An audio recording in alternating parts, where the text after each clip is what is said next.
မင်္ဂလာပါချဲ့စည်းချစ်သူတို့ရေယနေ့အတွက်ချဲ့စည်းသတင်းတွေကိုတင်ဆက်ပေးလိုက်ပါတယ်ရှင်ချဲ့စည်းအသင်းဟာယနေ့ဩဂုတ်9ရက်ဗုဒ္ဓဟူးနေ့မြန်မာစံတော်ချိန်ညနေ9:30မိနစ်တွင်ဂျူဗင်တက်အသင်းနှင့်ခြေစွမ်းပွဲကစားသွားမှာဖြစ်ပါတယ်ဒေါ်တင်ဟန်စပါးအသင်းဟာချဲ့စည်းအသင်းတိုက်စစ်မှုဂျက်ဆန်ကိုခေါ်ယူဖို့စိတ်ဝင်စားနေပြီးချဲ့စည်းအသင်းကတော့နီကိုလတ်ဂျက်ဆန်အတွက်ပြောင်းရွှေ့ကြေးပေါင်65သန်းသတ်မှတ်ထားပါတယ်။မန်စီးတီးအသင်းနဲ့စပါးအသင်းတို့ဟာ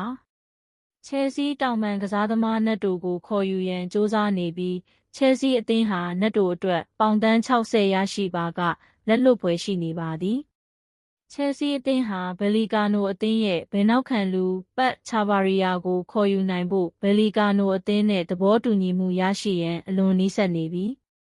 ချဲလ်ဆီးနဲ့ကစားသမားတို့အကြားပုဂ္ဂိုလ်ရေးအရသဘောတူညီချက်များရရှိထားပြီးဖြစ်တာကြောင့်လာမယ့်ရက်ပိုင်းတွင်မှာပဲစစ်စစ်မှုများပြုလုပ်နိုင်ပွဲရှိကြောင်းသိရပါတယ်။နီးပြအလွန်ဆိုနှင့်ပတ်သက်၍ပက်ထရိုက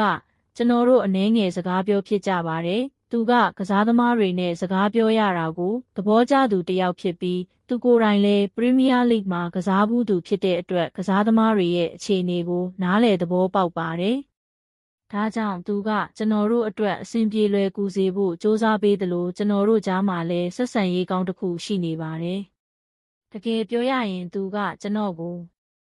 မင်းဒီလိုလုပ်ဟိုလိုလုပ်ဆိုပြီးတိတိကျကျညွှန်ကြားတာမျိုးမရှိပါဘူး။ကျွန်တော်ထင်တာကတော့သူကကျွန်တော်ကိုလွတ်လပ်စွာကစားစေချင်တာပါဥပမာလေ့ကျင့်ရေးဆင်းတဲ့အခါမျိုးမှာတခါတလေကျွန်တော်ကကွင်းလယ်ပိုင်းအတွင်းဘက်မှာကစားသလိုတခါတလေမှာတော့ဘေးဘက်အပြင်ဘက်ကိုထွက်ကစားပါတယ်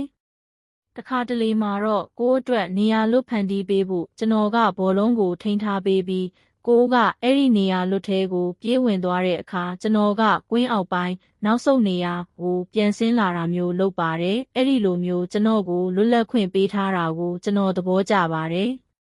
ပရီးမီးယားလိဂ်မှာအမှားယွင်းလုပ်လို့မရဘူးဆိုတာသူကောင်းကောင်းသိပါတယ်။အဲ့ဒီအရာကဘလောက်ခက်ခဲလဲဆိုတာလည်းသူနားလည်ပါတယ်။အမှားတစ်ခုလုံးမိတာနဲ့ပွဲရလဒ်ကိုလက်လွတ်ဆုံးရှုံးရနိုင်ပါတယ်။ဒါကြောင့်အဲ့ဒီကိစ္စတွေမှာတိုးတက်ကောင်းမွန်လာအောင်သူကကျွန်တော်တို့ကိုအများကြီးကူညီပေးနိုင်လိမ့်မယ်လို့ကျွန်တော်ထင်ပါတယ်။အခုဆိုရင်လည်းအရေးသွေးမြင့်ကစားသမားတစ်အချို့ကိုခေါ်ယူထားနိုင်ပြီဖြစ်လို့အသင်းအနေနဲ့အများကြီးတိုးတက်လာမယ်လို့ယူဆရပြီးဒီရာသီကလည်းကောင်းမွန်တဲ့ရာသီတစ်ခုဖြစ်လာလိမ့်မယ်လို့မျှော်လင့်ပါတယ်။အဆုံးထိနားထောင်ပေးခဲ့ကြတဲ့ချဲလ်ဆီးချစ်သူတွေအားလုံးကိုကျေးဇူးအထူးတင်ရှိပါတယ်ရှင်။